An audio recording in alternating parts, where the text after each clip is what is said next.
10명 중 2명, 억대 연봉. 대졸 평균 초봉 4,500만 원. 수많은 업종 중 취준생들에게 가장 솔깃한 곳이 있다. 뭐니뭐니 해도 가장 인기를 모으는 직종. 그 이름, 금융권. 지난해 금융권 경쟁률 300대 1을 넘었다던데 돈 냄새를 느끼며 인텔리저스한 예비 은행원이 될 준비는 되셨나요? 잡 정보센터에서 준비한 대기업 공채 특집 금융권 취업의 모든 것 지금 시작합니다.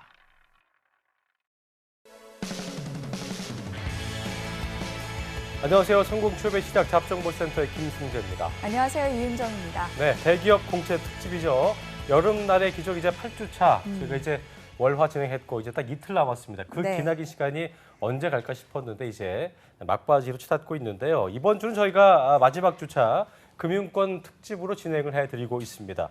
월요일, 화요일 방송에 대한 반응이 아주 굉장히 뜨거웠다고요. 네, 뭐 채용 절벽이라는 말까지 나올 정도로 금융권 취업이 요즘 한창 안 좋은데 그렇습니다. 이 상반기에 비해서 올 하반기에는 대부분의 시중은행이 채용의 문을 열었기 때문이라고 합니다. 네, 또 하나의 이유가 있겠죠. 네.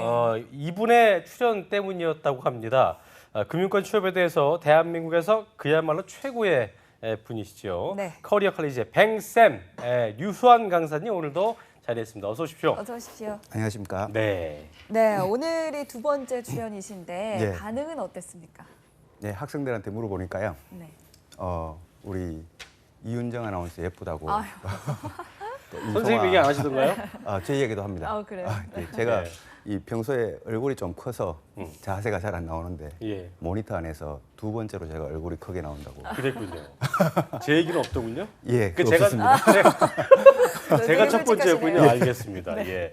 자, 은행 출신이셔서 저희가 월요일에도 느낀 바지만 차분하고 꼼꼼한 멘트가 굉장히 인상적이셨는데요. 네. 오늘도 그렇게 차분하고 조목조목 논술 시험의 핵심을 잘 짚어주시길 바라겠습니다. 자, 그리고 오늘도 함께하는 잡정보센터의 설렁탕의 깍두기, 어떤 뭐 안고빵에 네. 그 안고, 네. 팥빵에 안고가 있다면 네. 예, 잡정보센터에 이분이 있습니다. 없어서는 안 될 분이시죠. 커리어 칼리지 임소환 강사님 오늘도 함께합니다. 어서 오십시오. 어서 오십시오. 네, 안녕하세요. 반갑습니다. 네. 네, 설렁탕 깍두기 비유 네, 굉장히 마음에 드네요. 예, 네. 알겠습니다. 예. 뭐 네. 저희가 여러 가지 표현을 했는데 그 중에서도 가장 마음에 드는 표현이 뭐가 있을까요? 이 오늘의 그 설렁탕 속의 아. 깍두기 제가 개인적으로 네. 되게 좋아하는데 네, 아주 마음에 듭니다. 자, 오늘도 수고를 해주시고요. 자, 잡정보센터 대기업 공채 특집 여름날의 기적 8주차 함께하고 계십니다. 이번 주 마지막 주로 금융권 특집으로 꾸며드리고 있는데요. 월요일은 하반기 은행별 공채 전략에 대해 저희가 알아봤고요. 네. 그리고 어제인 화요일은 조민혁 쌤과 함께 1차 서류 심사의 핵심인 자소서 합격 전략을 집중적으로 저희가 살펴봤습니다. 네. 오늘은 그 2차 필기 시험의 핵심 중에 핵심이죠. 은행권에서만 알 수 있는 시험인 논술 시험 합격 전략을 저희가 알아볼 텐데요. 자, 뱅쌤, 자, 저희가 본격적으로 알아봐야 될 텐데 다시 한번 저희가 되짚어보는 차원에서 필기 시험 과정을 한번 좀 짚어주시죠. 예. 네, 은행권에서 필기 시험은 서류 전형이 끝나고 난 다음에 면접 전형이 이루어지기 전 예. 그 전형 단계로 이루어집니다. 그게 주로 이제 구성이 되어 있는 게 논술 시험, 약술 시험, 그리고 객관식 시험, 그리고 인적성 검사, NCS 평가까지 이런 과정으로 이루어집니다. 그렇군요. 네, 지난번에 그렇게 말씀해 주셨잖아요. 검사라는 말이 붙는 게 있고 또 시험이라는 말이 붙는 게 있는데 그 중에서도 시험이 가장 중요하다. 뭐 예. 이렇게 말씀하셨죠? 예, 그렇습니다. 이 그 대기업 같은 경우에는 이 인적성 검사를 이 자체 역량으로 그 기업에서 개발을 합니다. 네. 근데 우리 은행권에서는 이거를 그 외부에 용역을 주고 있습니다. 예. 그래서 그런 문제, 그다음에 이 전형 절차 중에 인적성 검사가 은행권에서는 항상 이 그 뒤에 딸려 붙어 있습니다. 면접에 붙어서 인적성 검사를 보고 또 필기 시험에 붙어서 인적성 검사를 보고 이런 과정을 봤을 때 우리 인적성 검사는 은행권에서는 그렇게 중요치 않다라고 생각을 하고 예. 뭐 인적성 검사를 제외한 나머지 필기 시험, 논술이라든가 이런 쪽으로 이제 비중을 둬야 될 것 같습니다. 알겠습니다. 예. 말씀하신 대로 이제 당락을 좌우하는 큰 시험인 논술 같은 경우는 저희가 차차 짚어보도록 하고요. 방금 전에 얘기하셨지만 인적성 검사가 대기업에 비해서는 뭐 중요하지 않다고 하셨지만 그래도 뭐 준비를 안 할 수는 없기 때문에 어느 정도로 준비를 좀 하면 좋을까요? 이 처음에 이제 은행권 취업을 준비하시는 분들은 인적성 검사에 대해서 좀 부담을 느끼는 것도 사실입니다. 네. 그래서 이제 그 서점에 가서 이제 책도 한 번씩 보고 하는데 크게 은행에서는 이 당락 그러니까 이 랭킹을 매기려고 보는 게 아니라 부적격자를 가려내기 위해서 이 인적성 검사를 봅니다. 예. 그래서 이 문제 유형을 좀 익히고 그 이제 현장에서 안내하는 분들이 있는데 그 안내하는 분들의 지시를 잘 따라주면 인적성 검사는 무난히 뭐 통과할 수 있을 거라고 보여집니다. 네. 그렇군요. 어쨌든 문제 유형을 좀 익히는 정도 선에서 인적성 검사 준비를 하시면 될 것 같고 괜히 또 공들이셔갖고 이것저것 사서 시간 보내지 마시고 적당히 문제 유형 익히는 정도 차원에서 준비를 하시면 될 것 같습니다. 자, 아까 필기 시험에서 그 논술, 약술, 객관식 시험, 인적성 검사 그리고 NCS 말씀하셨는데 예.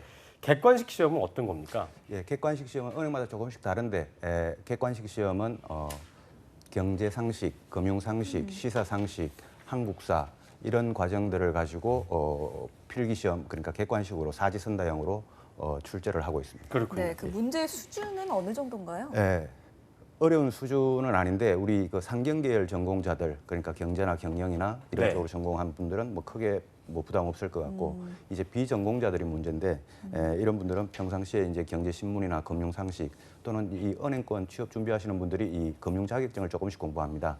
그래서 이런 공부들을 통해서 이제 시험을 보시는 게 그게 평소에 준비가 될 것 같습니다. 네. 그리고 평소에 경제신문도 조금 보시고요. 네. 예. 상경 계열 나왔다고 해서 꼭 잘 보는 건 아닌 것 같은 게 저도 상경 계열이지만 잘 아는 게 없어서 그러니까 제가 볼 때는 평소에 그 경제 공부를 많이 상식이나 그 신문을 좀 꼼꼼히 보시는 거 그게 가장 중요할 것 같습니다. 네. 자, 그렇다면 중요도를 굳이 좀 매겨 본다면 인적성 검사보다는 당연히 중요하겠고요. 논술 시험보다는 뭐 좀 덜 중요하겠죠? 예, 당연합니다. 그 논술 시험보다 논술 시험이 제일 중요하다고 보고 그다음에 약술, 그다음에 객관식 시험, 예. 그다음에 우리 인적성 검사 알겠습니다. 이런 식으로 보시면 될 것 같습니다. 네, 그러니까 다시 정리를 해드리자면 논술이 가장 중요하고요. 그 다음에 객관식, 그 다음에 인적성 검사 뭐 이런 식으로 가면 되겠죠. 약술 있죠. 약술, 네, 아, 그렇죠. 네, 약술이 예, 있고요. 네. 네, 그렇다면 이 약술은 또 논술과는 뭐가 다르고 또 비중은 어느 정도인지 궁금합니다. 예, 약술을 보는 것은 우리 기업은행만 봅니다. 예. 약술을 보는 것이 기업은행인데 이 약술이라고 하는 것은 제가 이제 단적으로 표현을 하자면 지식적인 부분만 평가를 한다라고 봤을 때 논술은 지식과 본인의 생각을 보는 영역입니다. 그래서 그 부분이 이제 좀 차이가 있고 본인의 생각이라고 하는 이 의견 또는 생각이라고 하는 게 들어가다 보니까 당연히 분량도 더 길어지고 시간도 더 배정이 됩니다. 당연히 그 비중도 약술보다 논술이 더 중요하겠고요. 그렇군요. 인적성 검사, 그러니까 논술, 약술, 그 객관식 시험, 인적성 검사, 그러니까 결과적으로 그 약술은 이제 주관식 개념으로 굳이 좀 그렇습니다. 보자면 예, 좋을 것 주관식. 같은데 약술도 준비를 뭐 해야겠죠. 어떤 예, 식으로 그렇습니다. 좀 준비를 해야 될까요? 예, 제가 조금 전에 이제 약술을 지식적인 영역을 보는 것이다라고 이렇게 말씀드렸는데 약술을 준비하기 위해서는 평상시에 신문을 많이 보는 게 좋겠습니다. 이 신문을 보고 우리 취업 준비생들, 대학생들이 경제 신문이나 보다 보면 모르는 용어나 개념들이 자주 나옵니다. 이 자주 나오는 것마다 우리 그 인터넷에서 뭐 포털 사이트나 통해서 항상 검색을 해서 또 찾아보고 또 모르는 용어가 또 나오면 또 찾아보고 하는 이런 과정을 통해서 이해도를 높여 나가는 과정. 이게 약술을 위해서는 가장 좋은 네. 준비라고 할 수 있겠습니다. 아까도 그랬지만 뭐 신문을 그 즐겨 보는 거, 꼼꼼히 보는 게 중요할 것 같고 첨언을 드리자면 이제 저희도 뭐 아나운서 준비를 하긴 하지만 네. 뭐 신문마다 뭐 원포인트 상식 이런 게 있기 때문에 그런 걸 이렇게 스크랩 해놓으시는 것도 굉장히 좀 도움이 될 거다 말씀드릴 수 있겠습니다. 네, 예. 자, 이 약술을 보는 곳이 많습니까? 예. 약술 뭐 아까 말씀드린 것처럼 우리 기업은행 한 군데에서만 보는데 기업은행만요. 예, 예. 네, 그러면 그 약술도 잘 보려면 좀 요령이 있을 것 같은데 예. 좀 그렇습니다. 알려주시죠. 우리 기업은행 같은 경우가 이 논술하고 약술 두 가지를 섞어서 70분간 시험을 봅니다. 네. 예. 그래서 이제 아무래도 논술하고 약술하고 중요도가 이제 논술이 더 중요하다고 했으니까 아까 이야기했듯이 논술을 먼저 적고 약술을 후반부에 가서 이제 10분씩 이렇게 이제 적어주는 게 좋을 것 같습니다. 예. 기업은행 준비하시는 분들은 굉장히 좀 힘드시겠네요. 이게 약술과 논술 모두 준비하셔야 되고 비중은 논술이 50분, 약술이 한 문제당 10분 10분씩. 정도로 예, 예. 시간을 잡고 적으라는 말씀 꼭 기억하셔야 할 것 같고요. 그럼 평소에 10분 내에 뭐 약술 하나 쓰는 연습은 그러니까 시간 체크, 내가 어떻게 쓸 수 있다. 이거는 평소에 좀 익혀놔야겠네, 그죠? 예, 익혀놓으면 좋습니다. 우리 기업은행도 아까 조금 전에 말씀드린 것처럼 70분에 70줄, 70분에 70줄 정도를 적는 이런 정도 분량이 나오는데 보통 이제 평균 1분에 한 줄 정도 적는 분량이 1분에 나옵니다. 한 줄. 예, 그래서 이제 평상시에 어려울까요? 생각보다 어렵습니다. 어렵죠. 예, 예. 생각을 하면서 그러니까 예, 예. 이해를 하고 써야 되기 때문에 예, 예. 그렇죠. 생각보다 어려워서 평상시에 내가 어떤 약한 주제, 작은 주제부터 생각을 해서 3분의 3줄, 5분의 5줄, 10분의 10줄 이런 식으로 좀 적어 나가는 훈련, 이런 훈련이 약수를 위해서는 좀 뭔가 좀 좋은 노력을 훈련이- 좀 꾸준히 예, 하셔야겠다는 그렇죠. 생각이 예, 드네요. 그렇죠? 예. 네, 이렇게 은행권 공채 서류 전형에 이은 필기 시험 절차에서 어떤 것이 중요하고 또 어떻게 준비하면 좋을지에 대해서 살펴봤는데요. 네. 이제 은행권 공채 2차 관문인 필기 시험에서 제일 중요한 논술이 남아 있습니다. 네, 취준생들이 참 어려워하고 또 은행 공채 합격에서 가장 중요한 핵심이기도 한 논술 시험 합격 전략은 잠시 후 40초 후에 공개합니다. 잠시 후 뵙겠습니다. 포기하지 마라. 좌절하지 마라. 경쟁에서 이겨라. 저는 이런 말 하고 싶진 않아요. 좌절할 수도, 포기할 수도 있죠. 경쟁에서 질 수도 있습니다. 저도 못 치는데 익숙한 선수인데 대신에 이런 말 하고 싶습니다. 괜찮아. 넌 잘하고 있어.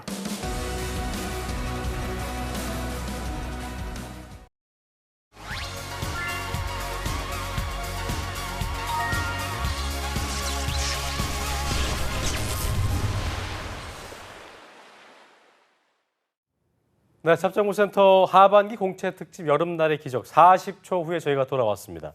금융권 특집 3일차고요. 오늘은 그 은행 공채 2차 관문인 필기시험 합격의 핵심인 논술 성공 전략을 저희가 지금부터 집중적으로 파헤쳐 볼 텐데요. 자, 뱅쌤 이제 알아보겠습니다. 논술을 보는 일단 은행들이 어딘지부터 좀 짚어주시죠. 예, 우리 시중은행권 중에서 논술 시험을 보는 곳은 국민은행, 기업은행, 농협은행, 5급 채용 이렇게 네. 세 군데. 세 군데입니까? 예. 세 군데. 근데 이 세 개 은행을 빼고 지원하면요, 이 논술 시험 준비 안 해도 됩니까? 예, 그렇죠. 근데 우리 그게 당연한 좀 얘기가 그렇지 않은 게 당연하겠죠. 네. 그렇지 않은 게 우리 은행권 취준생들 입장에서 생각을 해보면 네. 그 논술 시험을 좀 공부하더라도 그래도 내가 모든 곳에 다 지원을 하는 게 이게 정상일 거고 그다음에 이 논술 준비를 위한 금융 지식이라든가 금융 상식 이런 것들이 또 면접에도 사용이 됩니다. 활용이 되니까 우리 은행권 취준생들 중에서는 10명 중에 9명 정도는 다 논술 준비를 다 한다고 봐도 네, 되겠습니다. 괜히 또 뭐 논술 보기 싫다, 난 필력이 없다 이런 이유로 또 머리 쓰지 마시고요. 어쨌든 그 경제 지식 전반적으로 경제 지식 또 그리고 금융 지식을 평가하는 부분이 있기 때문에 끝까지 좀 열심히 논술까지 준비를 하시면 좋을 것 같습니다. 이게 금융 지식에 아무래도 좀 해박해야겠죠. 해박 그러니까 해박이라는 게 물론 이제 원래부터 탁월한 건 없겠지만 예. 많이 좀 파야 될 것 같은데 어느 쪽을 좀 집중적으로 봐야 될까요? 제가 생각할 때는 해박이라는 용어는 절대로 어울리지 않는다고 안 생각을 어울리고, 하고요. 예. 한 명의 은행원을 뽑는 거지 한 명의 이제 뭐 경제 지식가 이런 전문가는 분을 아니고, 예. 뽑는 게 아니니까 그리고 이제 학생들의 생각의 넓이라든가 그 시사 이슈를 바라보는 관점이라든가 이런 거를 봅니다. 만약에 이 지식이 해박해야 된다라고 생각을 한다면 절대로 지금처럼 이렇게 열린 채용을 하지는 않을 겁니다. 저 박사님 하시는 예. 뭐 예, 그렇죠. 그렇죠. 예. 제가 봤던 사례들 중에서는 뭐 전공이 용인대 유도학과, 뭐 유도학과요? 예, 수원대 체육학과, 뭐 이런 학생들도 은행 뭐 논술 다 시험 합격합니다. 네, 대단하군요. 그러니까 그 말씀은 전공 수준 또 논문 수준 정도는 아니어도 그냥 어느 정도 대화가 통할 만한 수준이면 된다 이 말씀이죠. 그렇습니다. 약간의 지식, 기본적인 지식 플러스 본인의 생각, 아까도 이제 말씀드렸듯이 본인의 건전한 생각이 조금 추가가 되면 좋겠습니다. 네. 금융권의 지식 같은 거를 좀 얻게 되려면 아까도 얘기하셨지만 뭐 경제신문은 공통적일 테고 물론 그 바닥에서 이제 그 분야에서 준비하시는 분들은 또 알겠지만 어떤 걸 주로 좀 참고를 하고 좀 집중적으로 봐야 되나요? 경제신문입니다. 그거밖에 없습니까? 경제신문이 제일 좋습니다. 다른 것도 있지만 경제신문이 제일 우리 학생들한테 쉽게 접근하고 저렴하게 접근할 수 있는 가장 효율적인 경제 차원에서 상식서 이런 거 어때요? 그거보다는 상식 서적 신문이 안 나요. 말씀이시죠? 네. 상식 서적. 네. 상식 서적 별로 추천하고 싶진 않은데 어허. 예. 그거는 이미 책이 나오기까지는 이미 시간이 지난 인터벌 텀이 있고요. 그렇군요. 그 경제신문은 항상 시사적인 게 나오니까 이 경제신문이 가장 저렴하고 예. 효율성이 높은 자료라고 보여집니다. 우리 얌전하신 그 유수환 쌤, 뱅 쌤께서 필요 없다고 하는 건 정말 필요 없는 거예요. 그런 거는 네. 이제 좀 이렇게 제껴 두시고 경제 신문만 좀 올인하시는 걸로 생각하시면 되겠습니다. 네. 예. 그렇다면 이 경제신문 음. 올인하려면 어떻게 공부를 해야지 좋을까요? 예, 이게 이제 중요한 부분입니다. 논술에서. 그리고 평상시 우리 논술 공부하는 학생들이 네. 경제신문을 제가 볼 때는 항상 이 5가지를 보라고 학생들한테 이야기를 합니다. 음. 예를 들어서 제가 이런 기사를 하나 생각을 해보겠습니다. 여기 중요한 부분이니까. 네. 이번 8월달에 한국은행 기준금리가 동결이 되었다라는 기사가 나왔습니다. 네. 그럼 이런 기사가 나왔을 때 우리 학생들이 어떻게 공부를 해야 되냐면 첫 번째는 왜라고 하는 부분을 공부해야 됩니다. 왜 한국은행 기준금리를 이번 8월달에 동결했을까라고 하는 이 왜라고 하는 것을 공부를 해야 되고 두 번째는 무엇이라고 하는 부분을 공부해야 됩니다. 이 무엇은 한국은행 기준금리가 뭘까? 그리고 한국은행 기준금리는 몇 %인가? 금융통화위원회는 어떤 곳인가? 한국은행은 어떤 곳인가? 라고 하는 무엇에 대한 공부를 해야 됩니다. 자, 세 번째는 넥스트, 다음은 또 어떻게 될까라고 하는 것을 공부해야 됩니다. 기준금리가 뭐 동결됐다면 다음에 어떤 식으로 될 것인가. 이번 달에 그런 것들. 8월 달에 동결됐다면 9월 달에는 어떻게 될까? 또 한국은행 통화정책 중에 기준금리는 이번 달에 동결이 됐다. 그럼 다른 통화정책은 또 어떤 게 나올 수 있을까라고 하는 이런 부분을 공부를 해야 됩니다. 자, 네 번째는 영향에 대해서 공부를 합니다. 영향. 이펙트. 이펙트. 예. 이 영향. 한국은행에서 기준금리가 동결됐다면 이게 우리 시중은행권에는 어떤 영향을 미칠까? 수익성이 안 좋고 한데 가계부채에는 또 어떤 영향을 미칠까? 부동산에는 어떤 영향을 미칠까라고 하는 이 영향에 대해서 공부를 하라. 다섯 번째 마지막으로 리액션 플랜. 이거는 이제 우리말로 대응 방안입니다. 한국은행에서 기준금리를 동결했다. 그러면 우리 시중은행권에서는 수익성 회복이나 이런 걸 위해서 어떻게 대응해 나가야 될까라고 하는 이거를 공부해야 좋네요. 되는데 예. 그렇게 해야 되는데 우리 학생들이 대부분 이 두 번째 what이라고 하는 무엇 이 공부만 많이 합니다. 와, 그렇죠. 뭔지, 예. 기준금리가 예. 뭔지 예. 이렇게만. 예, 그게 우리 학생들한테 이제 좀 아쉬운 부분이고 항상 제가 학생들을 만날 때마다 이 5가지를 공부하라. 근데 이 5가지 중에 답이 안 나오는 게 많단 말이죠. 답이 없는 게 많습니다. 뭐 예를 들어 대응 방안이라든가 이런 건 답이 없다 보니까 이건 뭐 전문가한테 포털- 물어봐야겠죠, 뭐 이거. 전문가한테 물어봐도 전문가도 이건 잘 모릅니다. 이건 어떻게 생각을 해야 되냐면 어떤 답이 있다라고 정해져 있는 부분이 아니고 본인의 생각을 논리적으로 적을 수 있어야 본인의 생각을 설득력 있게 이야기할 수 있어야 틀려도 좋습니다.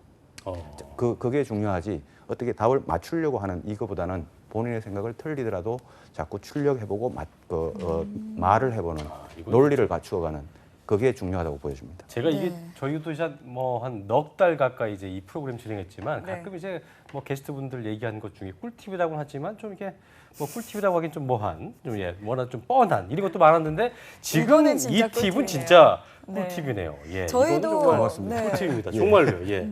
저도 이 방법으로 좀 공부를 해봐야 될 것 그러니까요. 같은데요. 예전에 이게- 우리가 그 상식 공부할 때도 네. 이 와세만 네, 와세만 집중했던. 집중해서. 그러니까 뭐 이후에 뭐 가지치기를 하면 알 수가 없는 거예요. 그러니까요. 예. 그러니까요. 그러니까 제가 다시 한번 정리를 해드리겠습니다. 그렇습니다. 일단 기준금리 동결이 왜 됐는지, 그 다음에는 그게 무엇인지, 그리고 그 다음은 어떻게 될지, 또 그 다음에 어떤 영향, 가계에는 미칠지. 어떤 영향을 미칠지, 그 다음에 그거에 대해서 어떻게 대응을 해야 할지 이런 그렇습니다. 순서로 경제신문을 공부를 하라고 말씀을 네, 해주셨습니다. 어떤 주제에 대해서도 이 공식에 입각해서 그 접근을 한다면 네. 아까 말하신 그 뱅쌤이 얘기하신 개념 이해 이건 뭐 무조건 될 것 같고 네. 또 궁금한 점이 무엇보다 생기기 때문에 이게 그래요. 공부를 안 하면 물어볼 게 없어요. 그러니까요. 모르니까. 그런데 이제 하다 보면 이 전문가들한테도 물어볼 수 있는 그런 궁금증이 생긴다는 것도 굉장히 중요한 자산이 될 것 같습니다. 네, 자 그럼요. 네. 이렇게 경제신문을 공부를 하고 풀게 되는 논술 문제는 어떤 것들이 있는지 한번 살펴보겠습니다.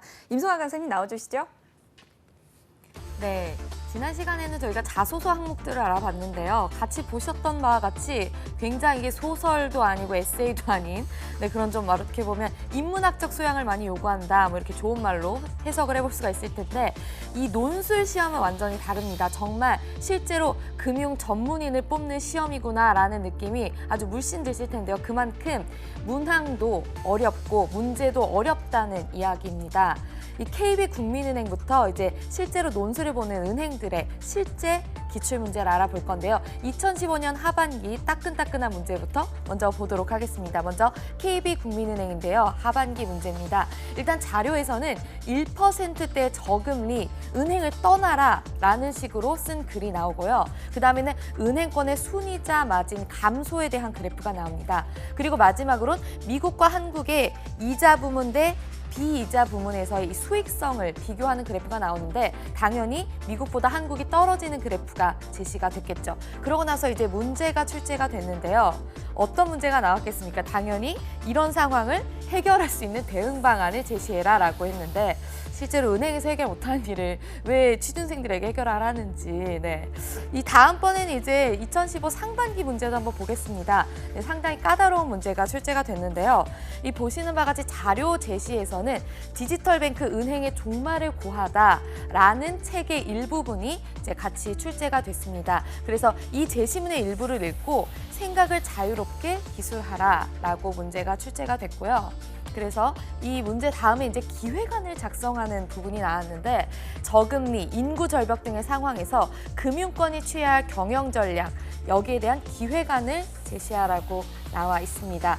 이 보시는 바와 같이 이 은행권에서 출제되는 논술은 아주 시의성이 있는 현재 가장 이슈가 되는 것들이 실제로 출제가 되고 그것들이 은행에서 어떻게 앞으로 풀어나갈 수 있는지 아까 말씀하셨던 리액션 플랜에 대한 것들이 출제가 많이 되고 있습니다. 그만큼 준비를 더 철저히 하셔야 될 텐데요. 어떻게 하면 KB 논술 합격할 수 있을까요? 전략 스튜디오에서 공개하겠습니다.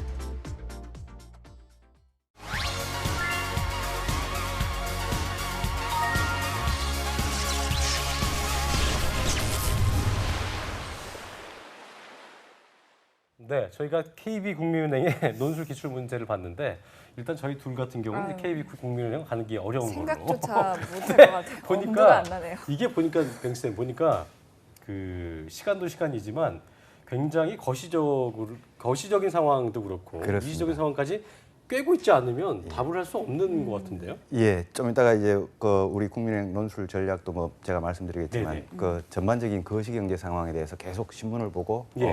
계속 흘러가는 이 기류, 트렌드 이런 걸 다 파악을 하고 있어야 되죠. 그렇군요. 이게 시간이 얼마나 주어지는 거예요? 이 국민은행 같은 경우에는 이 지금 논술 주제가 하나가 나오는데요. 이 논술 주제 하나에 60분 시간을 주고 있습니다. 길지는 않네요. 그죠? 예. 그러니까요. 이 기출문제를 보니까 논술도 있고 기획안 작성도 있는데 정말 준비를 할 게 너무 많다 이런 생각을 하신 분들 많으실 텐데 2015년 하반기를 보면 기획안 작성은 없어진 건가요? 예, 그렇습니다. 기획안 작성 우리 아까 임송환 선생님 말씀 주셨는데 기획안 작성이 2015년 상반기까지 있었습니다. 예. 그래서 2015년 상반기까지 논술 하나, 기획안 하나 해서 90분 시간을 줬는데 너무 가혹했나 보다. 그죠? 예, 2015년 하반기부터 논술 했어요. 하나만 해서 60분. 근데 그래도 국민은행은 세 군데 논술 보는 것 중에 시간이 제일 여유가 많습니다. 이게 있는 거예요? 예, 여유가 이게 제일 많은 많습니다. 겁니까? 다른 은행은 더 작습니다. 제가 볼 때 고민하다가 1시간 다 갈 것 같은데. 근데 자 일단 국민은행의 기출 문제를 알아봤는데요. 선생님께서 보실 때 국민은행 스타일은 뭐 이런 거다. 일단 뭐 어렵다는 걸 알았고 예. 스타일이 이렇다라고 좀 정의를 내린다면 어떨다고 예. 볼 수 있을까요? 국민은행 그 과거에 나왔던 논술 질문 사례들을 보면 그 2014년도 하반기 그때는 이제 그때 당시 우리 인터넷 전문은행이 아주 뜨거운 이슈였었습니다.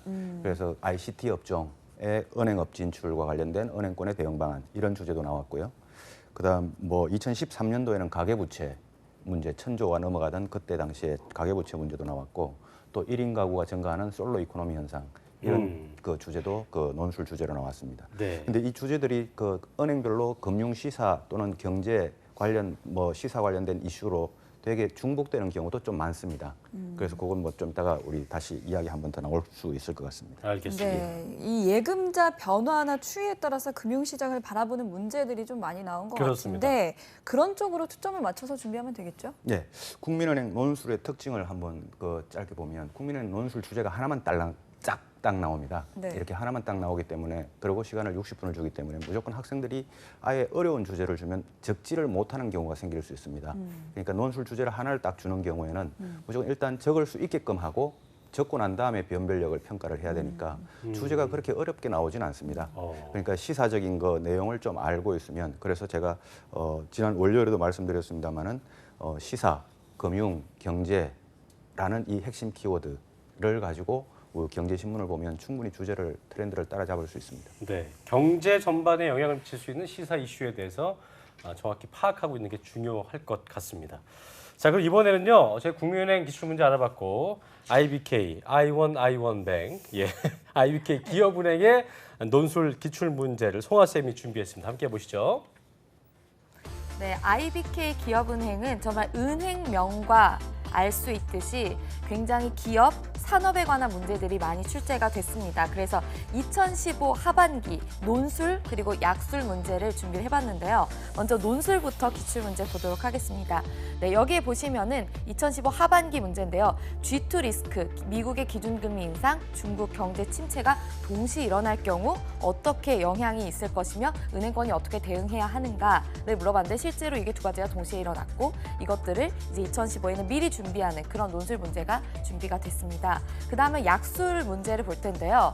이 약술 문제는 현금 없는 사회에 가서 가능한지의 여부, 논쟁, 여기에 대한 자신의 견해를 서술하라. 이것도 역시 논술 문제가 나오는데 이 중에 택해서 한 가지를 작성하는 문제였습니다.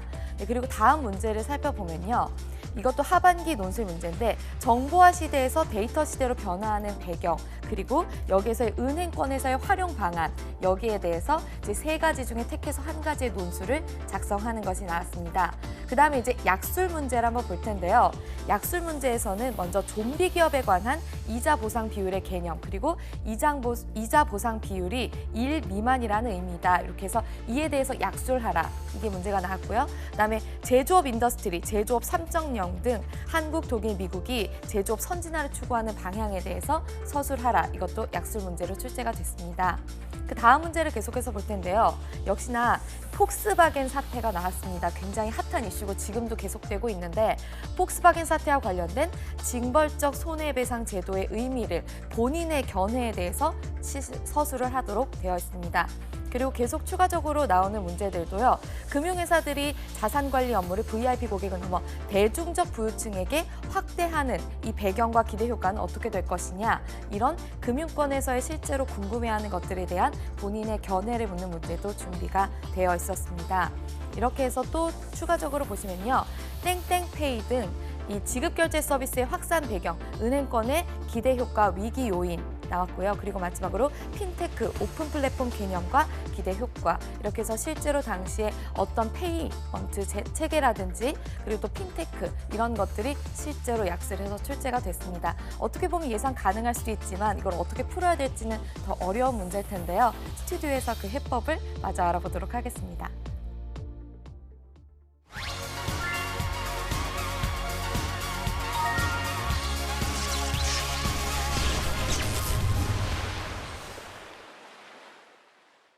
대기업 공채 특집 여러분 알기죠. 8주차 금융권 공채 특집 전략 함께하고 계십니다.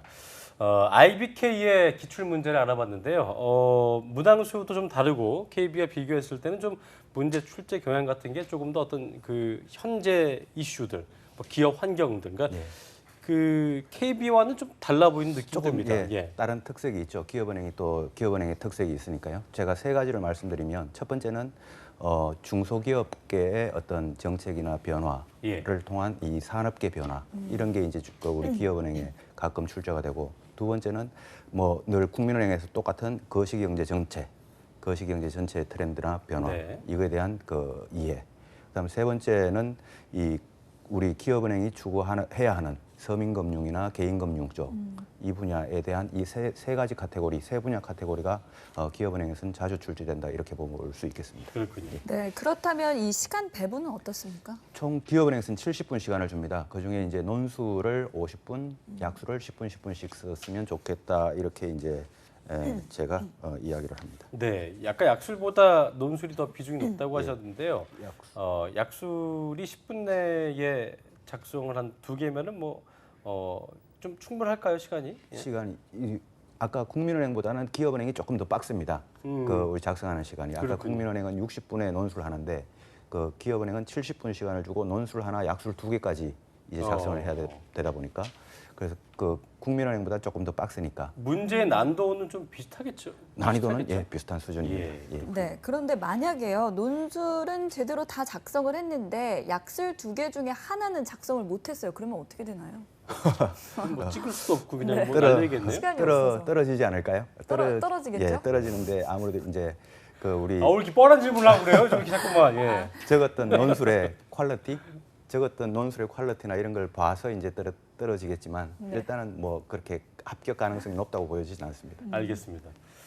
지금 계속 1차원적인 질문을 하면서 그 어떤 맥을 끊어놓는 자, IBK 기업은행 논술은 그렇다면 어떻게 좀 준비를 해야 될지 종합적으로 좀 말씀해 주시죠.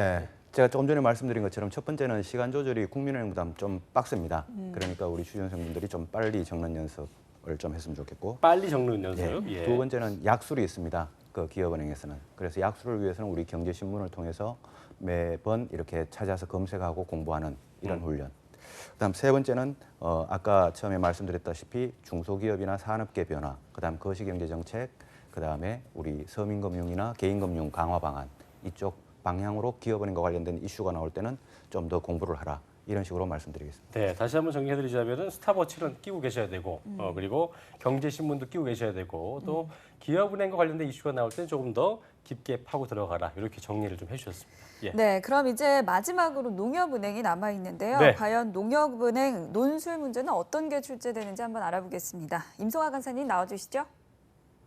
네, 이제 시중은행의 세 곳 논술을 보는 것 중 마지막 바로 농협은행인데요. 예전에 저 농협을 보는 학생이 선생님 농협이라 꼭 농촌 관련 문제가 나오진 않죠 했는데 농촌 관련 문제가 나옵니다. 그래서 2015 하반기 논술에서 실제로 농촌과 농협에 대한 문제가 나왔는데 실제 문제 한번 보도록 하겠습니다. 네. 문제를 보시면요. 먼저 아담 스미스의 국부론을 들었습니다. 그래서 개인의 이익 추구와 사회 이익 추구가 불일치하는 경우가 있는데 농촌과 그리고 또 농협에 있어서 실제 불일치하는 사례를 들고 극복할 수 있는 방안을 제시해라. 이렇게 굉장히 어렵고 까다로운 문제가 공통 필수로 출제가 됐습니다. 그다음에 이제 선택 논술 택 1해서 푸는 문제인데요. 기술금융이 이슈가 되고 있는데 기술금융의 의의와 특징 및 문제점을 적고 은행권의 대응 방안을 제시해라 하였고 또 중소기업 상생금융 대안에 대해서도 제시하도록 되어 있습니다. 이 둘 중에 하나를 택해서 이제 논술을 하는 건데요. 확실히 2015 하반기에는 이 기술금융이라든지 핀테크라든지 어떤 땡땡페이 이런 것들이 굉장히 핫한 이슈였습니다. 또 2016에는 어떤 문제가 출제될지 굉장히 고민이 많이 되실 텐데요. 이제 농협 논술 합격 전략도 한번 스튜디오에서 알아보도록 하겠습니다.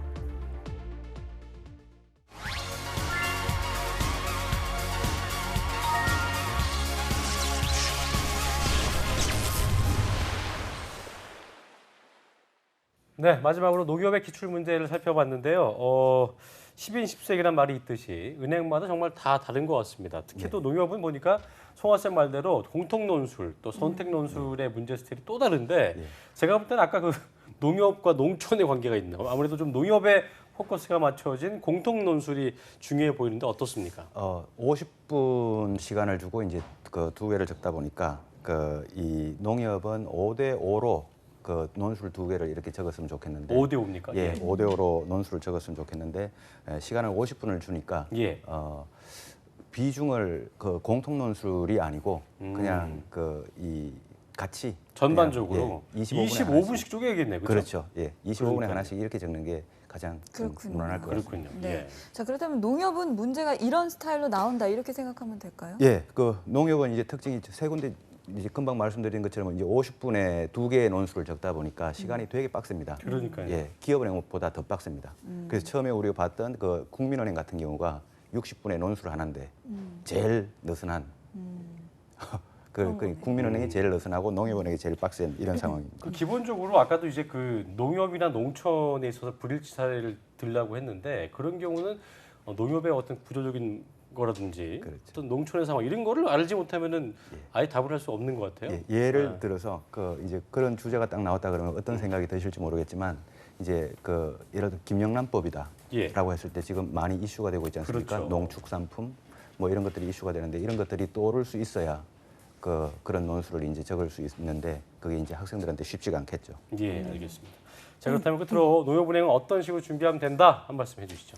예, 농협은행은 공통 논술이 있고 선택 논술이 있습니다. 이 공통 논술은 그 농협, 농업, 농촌 또는 농촌 사회 이쪽 분야에 관련된 이슈를 좀 준비했으면 좋겠고 선택 논술은 일반적으로 경제, 금융, 우리 국민은행이나 기업은행에서 나왔던 그 공통된 이슈 영역입니다. 알겠습니다. 그리고 네. 마지막으로 빨리 많이 적는 이 훈련 예. 네, 알겠습니다. 저희가 논술 시험을 보는 국민, 기업, 농협의 기출문제와 또 준비 전략에 대해서 살펴봤는데요. 그렇습니다. 뱅쌤, 이번 하반기에 예상 가능한 주제, 카테고리가 어떤 게 있을까요? 마지막으로 우리 만약에 학생들한테 팁을 드리자면 네.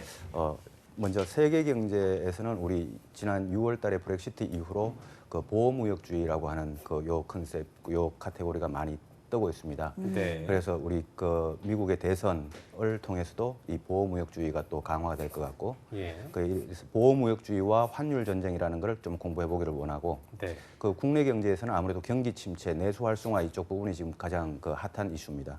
그래서 유동성 함정과 김영란법, 뭐 경기 침체, 내수 활성화, 돈은 있는데 돈이 돌지 않는다라고 하는 이 현상에 대해서 공부를 좀 했으면 좋겠고, 마지막 은행권과 관련해서는 4차 산업혁명과 10년 후의 은행의 모습입니다.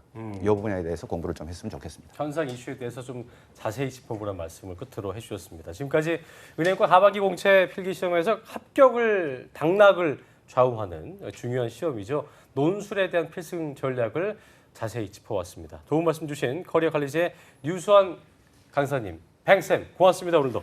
고맙습니다. 네, 그리고 커리어 칼리지의 임송아 강사님도 고맙습니다. 고맙습니다. 네, 감사합니다. 잡정부센터 1부는 여기서 마치고요. 잠시 후 2부에서는요. 전국 각지의 생생한 채용 정보 소식을 알아보는 시간이죠. 일자리 방방곡곡이 준비되어 있고요. 네, 그리고 취준생들의 고민을 들어보고 해결책을 제시해드리는 TV 취업 상담소도 준비되어 있습니다. 저희는 잠시 후 2부에서 뵙겠습니다. 채널 고정!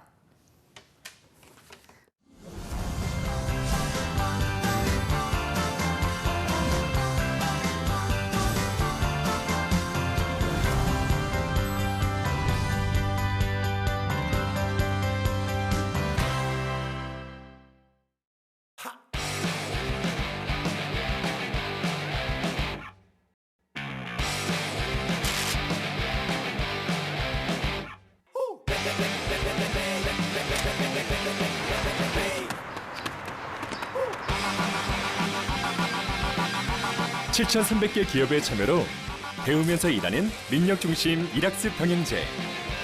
일학습 병행제로 꿈을 향해 달리고, 일학습 병행제로 직무 능력을 배우고. 스펙보다 능력으로 인정받는 대한민국. 능력 중심 사회는 일학습 병행제로부터.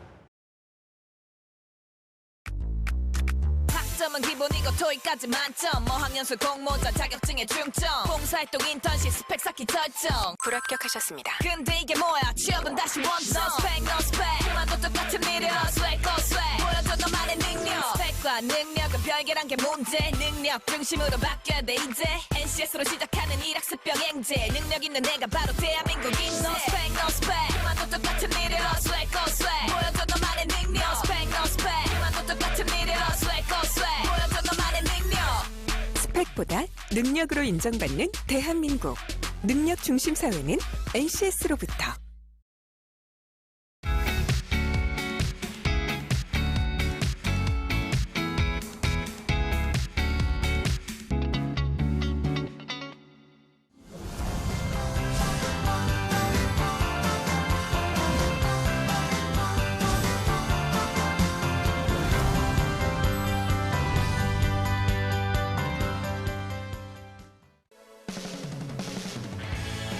안녕하세요. 잡정부센터의 2부의 문을 활짝 열어봤습니다. 2부에서는요. 취업준비생들의 답답한 고민을 들어보고 속 시원하게 해결책까지 제시를 해드리는 TV 취업 상담소가 준비되어 있고요. 네, 그리고 전국 각지의 생생한 채용 소식을 발빠르게 만나보는 시간이죠. 일자리 방방곡곡도 준비되어 있습니다. 바로 만나보시죠.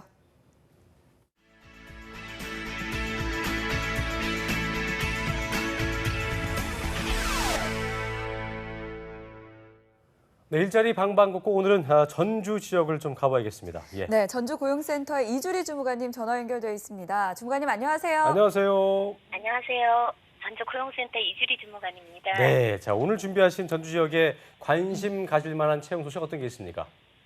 네, 이번 주 전북 지역 구인사업장은 네네. 주식회사 3호 화공 기계 제작소입니다. 예. 기계 및 장비 제조업체로 전주시 덕진구에 위치하고 있으며 플랜트 공학 기술자 2명을 급히 채용합니다. 네, 급히 채용하고 있는 플랜트 공학 기술자라고 말씀해 주셨는데요. 어떤 업무를 하게 되는 건가요? 네, 기계 설비 및 플랜트, 배관공사, 품질 관리 업무를 담당할 직원을 모집하고 있습니다. 네. 지원 자격으로는 학력 무관, 경력은 1년 이상인 분들을 채용하고 있습니다. 급여랑 접수는 언제까지 하면 될까요? 네, 급여는 월 200만 원 이상이고요. 주 예. 5일 근무입니다. 입사를 희망하시는 분들은 이력서, 자기소개서를 준비하셔서 방문 접수하시기 바랍니다. 참고로 접수 마감일은 10월 18일까지입니다. 기타 자세한 내용과 관련 문의사항은 전주고용센터 전화 063-270-9003으로 연락하시면 되겠습니다. 네, 접수 마감일이 10월 18일까지로 넉넉한데요. 근데 급히 채용하고 있다고 말씀하셨던 점 꼭 기억하시기 바랍니다. 네, 지금까지 전주고용센터의 이주리 주무관과 함께했습니다. 고맙습니다. 고맙습니다. 고맙습니다. 안녕히 계세요. 네. 자, 이번에는 구미 지역으로 가보겠습니다. 구미고용센터의 홍은설 주무관님 전화 연결되어 있습니다. 어서 오십시오. 안녕하세요. 구미고용센터 홍은설 주무관입니다. 네, 오늘 구미 지역의 채용 소식 어떤 게 있습니까? 네, 오늘 소개해드릴 업체는 주식회사 엔타스 시스템입니다. 엔타스요. 예. 구미시 도량동에 위치한 한식 음식점으로 숯불구이 전문점 경복궁에서 매장 관리 및 직원 관리 업무를 담당할 매장 매니저 2명을 모집하고 있습니다. 네. 배가 고파 죽겠는데 숯불구이 얘기하니까 진짜 더 배가 고프네요. 음식점에서 근무할 매니저를 구하는 건데 채용하는 기업은 좀 다른 것 같습니다. 이게 왜 그런 겁니까? 네, 엔타스 시스템은 네. 식품 가공 개발 업종 기업으로 요식업 사업을 하고 있는 주식회사 기업입니다. 아, 그렇군요. 네, 이번에 채용하는 음식점은 엔타스 시스템이 운영하고 있는 식당입니다. 그렇군요. 네, 저는 아웃소싱 기업인 줄 알았는데 본사 직원으로 채용되는 거네요. 그렇다면 이 지원 자격과 급여는 어떻게 됩니까? 네, 지원 자격은 고졸 이상 학력에 경력 2년 이상자이며 예. 급여는 연봉 2,800만 원 이상이며 면접 시 재조정 가능합니다. 네, 접수 마감은 언제까지입니까? 네, 접수 마감일은 채용 시까지이며 입사 지원을 희망하시는 분은 워크넷 구인 정보를 참고하시어 지원 서류를 제출하시기 바랍니다. 네, 관심 있으신 분들은 서둘러 지원을 해주시길 바랍니다. 네, 지금까지 예. 구미고용센터의 홍은설 주무관님이었습니다. 고맙습니다. 고맙습니다. 고맙습니다. 네, 일자리 방방 없고 오늘은 전북 지역과 구미 지역의 생생한 채용 정보 자세히 알아봤습니다.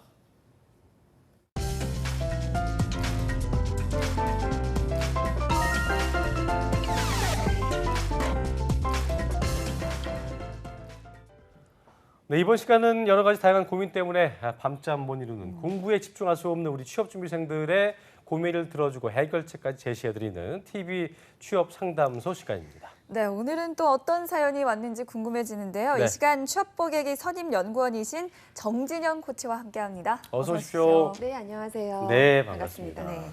자, 그리고 수요일마다 저에게 또 사연을 읽어주는 남자. 이제 뭐 저보다 더 중요한 인물이 된 것 같은데요. 이남규 아나운서 자리했습니다. 어서 오십시오. 네, 안녕하십니까. 네. 자, 코치님 오늘은 어떤 고민 사연을 좀 들고 오셨습니까? 네, 오늘은 좀 취업에 대한 압박을 좀 잠시 내려놓고 예. 할 수 있는 고민을 가지고 왔습니다. 그렇군요. 네, 지금 취준생 분들 중에는 뭐 5대 기업, 무슨 대기업 항목이다, 인적성 검사다 다 남 얘기처럼 느껴지시면서 나는 시작조차 못하겠다 하시는 분이 분명 있을 거예요. 그렇죠. 그분들이 공감할 수 있는 사연으로 오늘 함께 해보겠습니다. 네. 자, 그럼 오늘 사연 만나보기 전에요. 먼저 이남규 아나운서가 이 시간 함께할 수 있는 방법 좀 소개해 주시죠. 네, 알겠습니다. 일단 저희 TV 취업 상담소에서는요, 158만 취업 준비생들의 공간, 다음에 취업 보객이 카페와 함께합니다. 이 카페에 올라온 실제 취업 준비생 여러분의 고민을 들어보고 해결해 드리고 있는데요. 여기에 함께하고 싶은 분들은요, 다음 취업 보객이 카페에 들어오시면 왼쪽 하단 메뉴 중에 취업 고민 Q&A 게시판이 있습니다. 이곳에 궁금한 점, 고민거리 올려놓으시면 저희가 속 시원하게 해결해 드리도록 하겠습니다. 자, 오늘의 사연 꿈, 진로에 대한 고민입니다. 많은 분들이 공감하실 만한 주제인 것 같은데요. 네. 많은 취준생들이 어떤 고민을 하고 있는지, 어떤 사연인지 이남규 아나운서가 읽어보겠습니다. 네, 닉네임이 글로벌 워먼님의 사연인데요. 예. 닉네임이 멋있어요. 네. 닉네임처럼 꼭 글로벌한 인재가 되길 바라는 마음을 담아서 한번 읽어보겠습니다. 자, 안녕하세요. 저는 요즘 꿈을 찾고 있는 학생입니다. 4년제 대학에 입학하고 벌써 4학년이 되었네요. 과는 일본어를 전공하고 있습니다. 그런데 요즘 대학 4년을 허투루 다닌 것 같아 고민이 많아요. 일본어를 전공하는데 그동안 딴 자격증이라고는 JLPT 2급밖에 없고요. 네. 또 이제 슬슬 취업을 해야 하는데 아무런 준비가 안 되어 있으니 위기의식을 느끼고 있습니다. 그래서 지금 JLPT 1급과 토익을 준비하고 있어요. 또 학점은 평점 3.4 정도 되고요. 이렇게 제 스펙을 내려놓으니 정말 보잘것 없어 보이네요. 그런데도 취업을 해야 하니 정말 막막합니다. 그리고 이게 지금 가장 큰 고민인데요. 제가 무슨 일을 해야 할지 정말 모르겠습니다. 저는 어떤 일을 할지 몰라서 직무 관련 경험을 쌓을 수 없는 상태인데요. 무작정 아무런 기업에 지원하고 아르바이트하고 인턴하고 이렇게 하고 싶진 않습니다. 한 학기 휴학을 하고 대외 활동, 봉사 활동, 아르바이트 같은 걸 다양하게 하면서 하고 싶은 일을 찾고 싶은데 그런데 이게 또 막막한 게 어디서 어떻게 정보를 찾아야 하고 뭐부터 시작을 해야 할지 모르겠어요. 저도 제가 답답한데 정말 뭐부터 시작하면 좋을까요? 조언 좀 부탁드립니다. 라는 사연입니다. 네, 진짜 이거 듣고 나니까 막 소화제를 먹어야 될 것 같아요. 가슴이 꽉 꽉 막혀오는 예. 숨이 막히는. 그러니까요. 근데 이게 1, 2학년 학생의 고민이면 그렇다 쳐도요. 이게 4학년 학생의 고민이잖아요. 그래서 더 답답할 것 같아요. 저도 예전에 이런 고민을 충분히 해봤을 했죠. 겁니다. 네. 두 분도. 네, 근데 맞아요.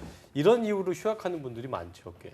그렇죠. 졸업을 한번 예전에 졸업을 연기하는 것이 취업에 도움이 되지 않는 것 같다라고 말씀을 그렇죠. 드렸었는데 예.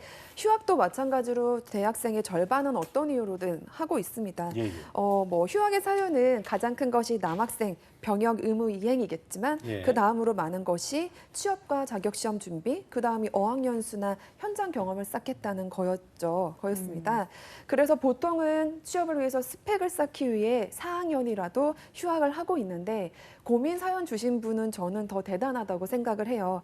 자아 탐색을 위해서 잠시 시간을 갖는다면 물론 4학년이 늦었다고 생각하실 수도 있지만 장기적인 커리어 플랜을 쌓는 데는 아주 귀한 시간이 될 거라고 생각을 네, 합니다. 그렇다면 스펙 쌓는 거 말고 이렇게 자아 탐색을 위한 휴학은 괜찮다는 말씀이신 거죠? 네, 뭐 스펙을 쌓는 것도 확실한 목표가 있다면 좋겠지만 이왕이면 목표의식을 갖는 데 시간을 좀 활용하시고 나서 스펙을 쌓는 것이 좋을 것 같습니다. 네. 이게 그 코치님께서 이렇게 말씀하신 걸 보면 스펙을 쌓기 전에 먼저 좀 진로 고민이 중요하겠다. 근데 아까 뭐 이제 제가 이 말씀 드리는 게 자아 탐색이라고 좋은 그 워딩을 써주셨지만 자아 탐색을 어떻게 해야 될지 솔직히 모를 때도 많거든요. 그래서 막막하죠. 이런 때도 좀 고민이 될 텐데 요즘 대학생들 보면 뭐 예전도 그랬지만 내가 뭘 원하는지를 고민한 다음에 진로를 선택한 게 아니고 그냥 조건 보고 선택하는 경우 많지 않아요? 그렇죠? 네. 예. 분명히 그렇게 생각하실 수 있을 건데 실제로도 그렇다는 연구 결과가 있거든요. 그렇습니까? 예. 제가 대학생 진로와 취업 준비 실태 조사 자료를 가지고 와봤는데 네. 이 한국고용정보원에서 전국의 대학생 1,098명을 대상으로 조사를 실시했더니 네. 30.2%가 취업 희망 직종이 없다고 답을 했습니다. 네. 또한 졸업 직후 원하는 수준의 직장이 들어가지 못했을 경우에 대응 방안으로 취업이 가능한 직장에 일단 취업이라는 응답이 53.46%로 절반 이상을 차지했습니다. 갑자기 무슨 그 취업인 뉴스 된 것 같아요. 취업인 TV 뉴스입니다. 취업 상담소 맞죠? 예. 분화 설명 좀 해주셔서 선생님. 네, 예. 지금 말씀하신 것처럼 30.2%의 학생들이 취업 희망 직종이 없다고 하셨는데 그 네. 이유가 한 약 60%가 내가 무엇을 잘할 수 있을지 몰라서입니다라고 네. 대답했다고 해요. 실제 제가 상담을 할 때도 그런 학생들이 많은데 진로 찾기에서는 가장 성공 확률이 높은 게 선행동 후 고민인데 60% 정도가 사실 고민만 하고 있다는 말이 아닐까 싶어서 좀 안타까웠습니다. 그렇습니다. 네, 코치님이 또이 대학에서 근무를 하고 계신데 그러면 이런 고민 상담 많죠? 네, 예전에는 상담센터에 학생들이 오는 이유가 거의 연애 문제, 아하. 대인관계 문제였대요. 근데 요즘은 한번 뭐 확률을 좀 분석을 해봐도 60% 정도가 진로 문제입니다. 예. 그만큼 대학생들의 가장 큰 이유가 고민의 이유가 진로였습니다. 그렇게 많은데 또 워낙 다양한 성격의 학생들이 있겠고 다양한 케이스가 있기 때문에 강사님께서도 되게 어떻게 말을 해줘야 되지? 그때마다 고민을 하실 것 같아요. 굉장히 어떤 조언을 맨 먼저 해주십니까? 네. 요즘 이제 저는 학생들의 성공하는 것들을 보고 얘기를 하는 편인데요. 네네. 이제 쭉 봤을 때 가장 성공했던 친구들은 한 가지 공통점이 진로 장벽을 깨고 나서 시작한다는 거였던 것 같아요. 진로 장벽을 깨라. 네. 언어를 전공한 구직자분들은 특히나 진로 탐색 전 그 단계에서부터 언어를 활용할 수 있는 것만 생각하거든요. 그래서 통역, 번역가, 해외 영업, 서비스 이거밖에 사실 생각을 못하고 그 안에서 경험을 쌓거든요. 그런데 그렇게 되면은 자신이 더 할 수 있는 것들은 이미 차단해 버린 게 되죠. 아하. 그래서 그 장벽을 깨는 게 가장 중요한 것 같습니다. 그렇군요. 네, 그러니까 모든 가능성을 열어두라 뭐 이런 말씀이신 것 같은데요. 그러면 이분의 경우에는 이제 4학년에 올라간다고 했는데 좀 늦은 거 아닐까요? 그렇죠. 통상적으로는 취업이 목표라고 확실히 얘기하셨다면 저도 늦었다고 말씀을 드렸을 거예요. 근데 본인이 좀 그 문구를 보면 확실해 보였거든요. 이렇게 하고 싶지 않다. 내가 진정 원하는 것은 무엇을 할 수 있을지 찾고 싶다라는 것이었기 때문에 본인이 그렇게 판단하셨다면 확고하게 밀고 가셔야 후회가 없지 않을까 싶습니다. 네. 사실 사회 나와서 보면 이 사람이 이 관련 전공이었어라고 할 만큼 그 분야랑 관련이 없는 전공을 했음에도 불구하고 굉장히 잘하고 또 그 일을 즐기는 경우를 볼 수가 있는데 그런 면에서는 제가 볼 때는 뭐 지금 와서 하는 얘기지만 좋아하는 게 최고의 능력인 것 같아요. 그렇죠? 네, 그렇습니다. 예. 근데 좋아하는 거 찾기가 너무 힘든 거죠. 그렇죠. 이 고민의 포인트가 그였던 것 같아요. 잠깐 관점을 돌려보면 만약에 김승재 아나운서라면 네. 학생 상담을 하시는데 뭐가 되고 싶냐고 물어봤더니 생각이 없는데요? 라고 대답이 돌아왔다면 뭐라고 얘기를 해주시겠어요? 생각을 하렴. 근데 제가 볼 때는 저는 그런 것 같아요. 뭐를 좋아하니 예, 가장 잘할 수 있는 게 뭔지 네. 고민을 해봐라. 그 생각도 안 할 거면 생각을 하지 마라. 예, 이렇게 얘기하겠죠. 생각하지 마라. 오지 마라. 예, 그러겠죠. 그럼 바로 이제 인터넷에 올라옵니다. 댓글 달려오죠. 그런데 사실 생각이 없다는 게 그렇게 잘못된 걸까 하는 생각이 들어요, 저는. 네. 사실 아직 사회에 나가보지 않은 사람들이 꿈이 없다는 게 그렇게 큰 문제일까? 그것보다는 용기가 없는 게 가장 큰 문제일 것 같아요. 우선은 제가 아까도 장벽을 깨라고 말씀드렸지만 용기를 가지고 이 일 저 일 내가 어떤 것이든 해보겠다라는 생각만 있으면 꿈은 직장 생활을 하면서 찾을 수도 있고 좀 늦게 올 수도 있고요. 맞아요. 그게 가장 중요한 것 같습니다. 그런 것 같습니다. 네, 지금 말을 조금 많이 깊이들 생각해 보셨으면 좋겠는데 그렇습니다. 혹시 이런 말 말고도 또 더 현실적인 도움이 될 수 있는 말들이 있을까요? 혹시? 네, 우선 정보가 필요하겠죠. 네. 네, 이분도 그게 문제였으니까요. 네, 그래서 제가 오늘은 스스로 좀 정보를 찾아볼 수 있는 루트를 말씀드리려고 합니다. 예. 한국고용정보원 사이트인데요. 사이트에 들어가 보시면 취업 진로 길라잡이라는 페이지가 있어요. 네네. 거기에서 대학 전공별 진로 가이드를 다운받으실 수가 있습니다. 네, 이 정보를 받아보시면요. 지금 2015년 12월에 발간된 정보이기 때문에 최신 리스트가 있고요. 또 가장 좋은 건 전과나 복수전공 고민하실 텐데 어떤 전공을 두 가지를 융합해야 이 직업을 하는데 유리하다. 그리고 또 어떤 교육을 어디서 받을 수 있다라는 정보들도 있고요. 또 그 직업에 관한 정보는 어디서 찾을 수 있어요? 라는 것까지 다 수록이 되어 있습니다. 그렇군요. 그래서 그냥 읽어만 보셔도 네, 알뜰한 정보를 얻어보실 수 있을 것 같습니다. 한국고용정보원 지금 화면에 나가는 사이트인데요. 그 사이트 들어가시면은 취업 진로 길라잡이 페이지라는 게 있다니까 이 부분을 좀 자세히 훑어보시면 좋을 것 같습니다. 네. 예. 근데 또 오늘 사연을 주신 분이요, 이 휴학을 하고 다양한 활동을 하고 싶어 하는데 그렇죠. 이 대외 활동 관련 정보도 있습니까? 네, 대외 활동이 워낙 다양하고 주최하는 기관이 다양하기 때문에 그렇죠. 그 사이트들을 일일이 다 들어가다 보면 신청 시기를 놓치거든요. 그래서 대외 활동만 중점적으로 보여주는 취업 커뮤니티를 몇 개 즐겨찾기 해두시고 확인하시면 좋습니다. 네, 그리고 저희 금요일에 하는 그 금요 스페셜 취업 공모전 서포터즈 요걸 또 이게 활용해 주시면 아주 좋겠다는 거 깨알 홍보를 또 해드립니다. 예. 자, 이남규 아나운서가 이런 거 되게 잘할 것 같은데 대외 활동 정보가 매주 업데이트되는 취업 커뮤니티들 어디가 있습니까? 그럼 뭐 다시 돌아온 취업인 뉴스로 빙의를 해서 한번 소식을 전해드리도록 할게요.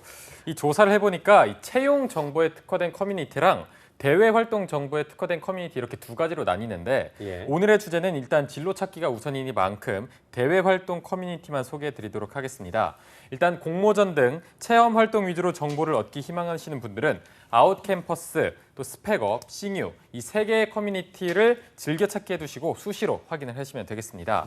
제가 이 사이트들을 들어가 봤는데 어떤 공모전이 인기가 많은지 또 나에게 맞는 공모전을 추천도 해주고 이렇게 잘 정리가 되어 있더라고요. 충분히 도움을 받으실 수 있을 겁니다. 이 정도 노력을 하지 않을 거면 취업하지 마라 이렇게 말씀을 드리겠습니다. 예. 알겠습니다. 자, 그리고 이것뿐만 아니라 봉사활동도 하고 싶어하는 친구들이 있을 거잖아요. 그런 친구들은 어디에서 정보를 얻으면 될까요? 네, 사실 자아 성찰을 위해선 봉사활동을 하는 게 굉장히 좋죠. 그렇죠.